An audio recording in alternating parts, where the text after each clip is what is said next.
Bismillah, Assalamualaikum warahmatullahi wabarakatuh. Alhamdulillah, Allahumma sholli ala Muhammad wa ala ali Muhammad. Teman-teman mudir yang semoga senantiasa dirahmati, disayangi Allah Subhanahu wa taala. Ketika nonton video ini, jadi ada teman kita yang bertanya, nampaknya dari Siak Riau ya.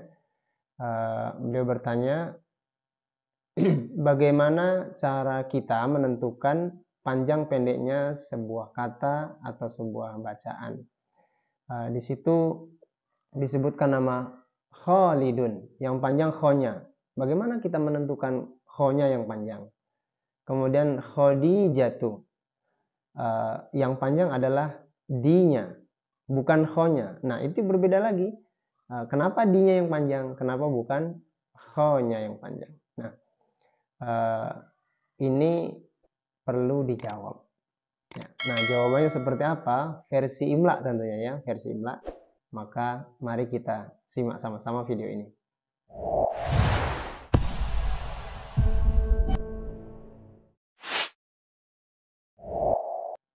Baik teman-teman mudir yang dirahmati Allah Subhanahu wa taala, langsung saja pada pembahasannya, bahwa yang menentukan panjang pendek sebuah kata atau sebuah kalimat dalam bahasa Arab itu bukan kita ya, bukan pribadi kita. Tapi memang ada disiplin ilmu tertentu yang menentukannya. Misal Khalidun. Ya, kenapa kho-nya panjang? Karena Khalidun itu adalah isim fa'il. Isim fa'il. Artinya orang yang abadi atau orang yang kekal. Khalidina fiha. Orang-orang yang akan kekal di dalam surga, misalnya seperti itu. Nah, jadi itu tinjauannya adalah di ilmu sorof ya, di ilmu sorof. Nah, adapun tinjauan di ilmu imla adalah bagaimana cara menuliskannya saja. Nah, jadi kita hanya menyimak apa yang tersebut dalam bahasa Arab ataupun hadis ataupun Al-Quran, lalu dengan kaidah imla'iyah itu kita menuliskannya dengan benar sesuai dengan kata atau kalimat yang diinginkan. Seperti itu. Nah, tapi tidak ada salahnya apabila pada video ini kita coba mengingatkan seperti apa sebenarnya kaidah panjang pendek atau yang dalam kaidah imla disebut dengan mad. Jadi teman-teman yang dirahmati Allah Subhanahu wa taala, jika kita mendengarkan suara panjang dari sebuah kata atau kalimat dalam bahasa Arab, hadis atau ayat Al-Qur'an, maka yang harus kita kuasai untuk bisa menuliskannya adalah huruf mad, ya, huruf yang fungsinya untuk memanjangkan. Huruf mad itu ada 3 teman-teman ya, alif, kemudian waw, kemudian ya, alif, waw, dan ya. Baik, penjabarannya seperti ini teman-teman. Apabila kita mendengar sebuah kata panjang, tapi yang panjang itu pada harokat fathah, ya, misalnya a menjadi a. Nah, maka kita memanjangkannya harus pakai alif. Memanjangkannya harus pakai alif, pakai huruf alif maksudnya. Nah, apabila yang terdengar suara panjangnya adalah dhammah, u menjadi u atau bu atau su barangkali, maka huruf yang kita gunakan untuk membantu memanjangkan kata tersebut pada saat menulis adalah huruf waw.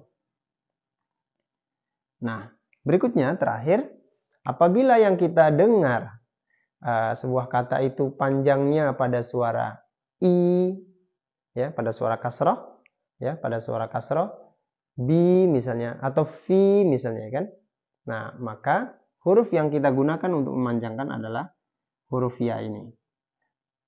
Maka pasangannya adalah fathah dengan alif, dhammah dengan waw, dan kasrah dengan ya. Dan ketiga pasangan ini tidak boleh tertukar, ya.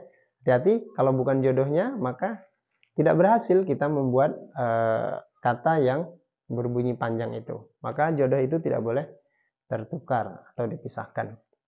Baik, misalnya kita langsung saja pada contoh ya, singkat saja. Misal kita mendengar kata qala, qala Rasulullah sallallahu alaihi wasallam, qala.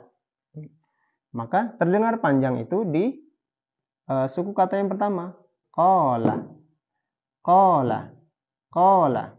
Di ko-nya ya, berarti di ko-nya. Berarti kita akan tulis ko. Karena fathah, maka kita panjangkan pakai alif. Qala. Nah, la-nya kita tulis terpisah. Qala. Qala. Baik, selanjutnya contoh yang pakai dhammah panjangnya. Yaqulu. Yaqulu.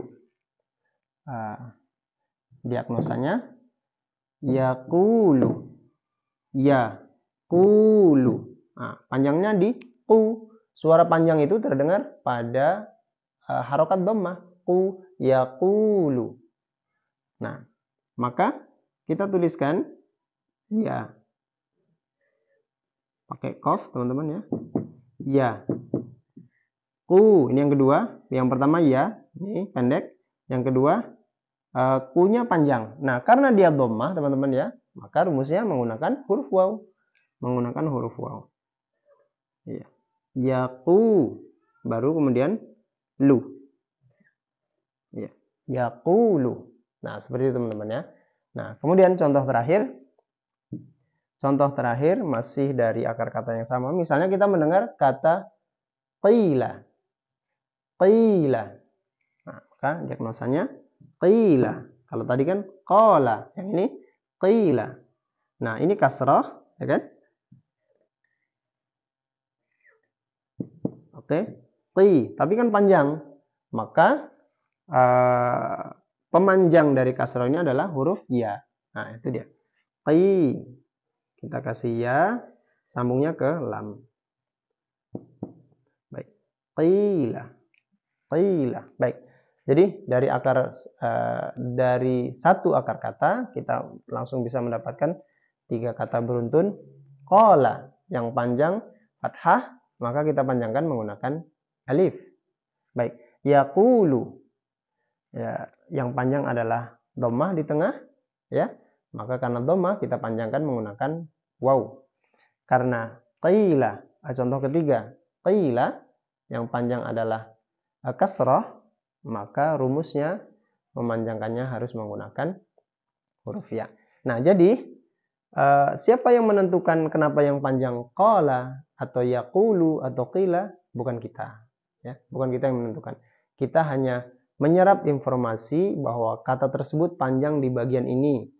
Panjangnya fathah, kasrah, atau dhammah.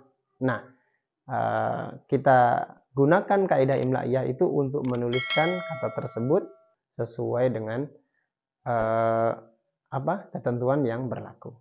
Nah, mudah-mudahan 3 contoh ini, qala, yaqulu, dan qila, bisa membantu teman-teman untuk bisa yakin pada panjang pendek atau mat pada sebuah kata dengan baik dan benar. Ya, untuk lebih jelasnya bisa disimak video yang ini karena di situ dibahas panjang, pendek, atau mat pada sebuah kata. Mudah-mudahan bermanfaat. Assalamualaikum warahmatullahi wabarakatuh.